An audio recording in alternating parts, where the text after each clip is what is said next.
Season's greetings, everyone. I'm Sue, your magnificence mentor. It's December 19th, 2019, and here in Canada, we're right in the midst of all the hustle bustle getting ready for the Christmas season. Have you noticed that it's a pretty energy charged time of year? Emotions, for me at least, have run very high from that really euphoric joy that can come at this time of year, right down to the depths of sadness and in some cases, despair. So, what's going on? Why are we feeling these serious highs and lows at this time of year? Well, if you talk to those in the spiritual realm who focus on energy all the time, they'll tell us that it's the Christ consciousness. It's this time of year that kind of brings together all of these energies that tend to act as catalysts for us to shift and change. Now, I don't know about you, but family is one of the huge catalysts at this time of year. We think about getting together with family, if we have some, or we think about Christmases past where either it was really good when we were kids or it was really bad when we were kids, and of course, everything in between.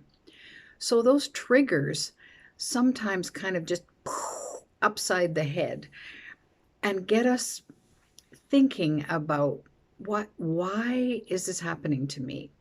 What trigger gets you at this time of year?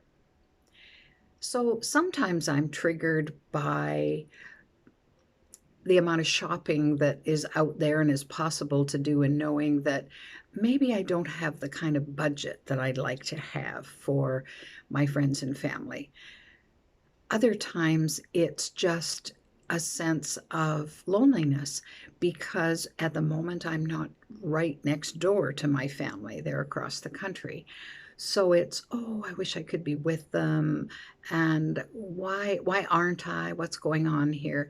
So all of those triggers really zoom in and get us feeling, in lots of cases, really deeply, whether it's deeply happy or deeply sad. Now, of course, my tendency is to want to curse the triggers that make me dramatically unhappy. And instead, I think it's more helpful to bless those triggers, because when we examine those triggers, when we take time to understand, well, what is it about that makes me so unhappy? Or why am I so angry or bitter or frustrated, or all of the different kinds of negative emotions that we can feel when we get triggered, especially by family? Then when we work through that, sometimes we get these little revelations and say, oh, I see the pattern here. I see why that keeps happening over and over and over again. It gives us an opportunity to decide, am I going to continue to allow this trigger to cause me suffering? Or am I going to perhaps think a different way? Let me give you an example. A friend recently talked about how things were going very well for her, and then all of a sudden something happened and wham, she went from feeling really good about life to feeling kind of crappy. And it was hard for her. So of course, the that old program that she got, and I know I got, was, well, you have to be really on alert when something good happens because something bad is sure to follow. Well, of course, this particular incident in her life did trigger that old program that ran. So she and I talked about it, and I said, you know, maybe that triggers a self-fulfilling prophecy, that because you think something bad is going to follow something good, then inevitably it does. So I said, what if you blessed that thing that you didn't like, that didn't bring you joy, and you said, thank you for drawing that to my attention. Do I still react as I used to that trigger? Or have I moved on? Is it an opportunity to lift myself up from wherever I used to be and say, you know, I'm more than that now. I'm better than that now. That isn't such an issue for me anymore. So that's one focus you can take.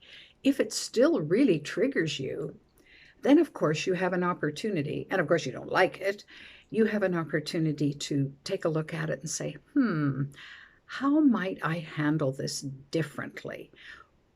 Is it really true that that particular thing made me really, really mad or made me really, really sad?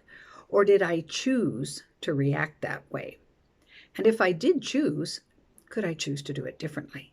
Could I choose to find the gift in that and thank the experience for showing me a different light, a different way, a different path?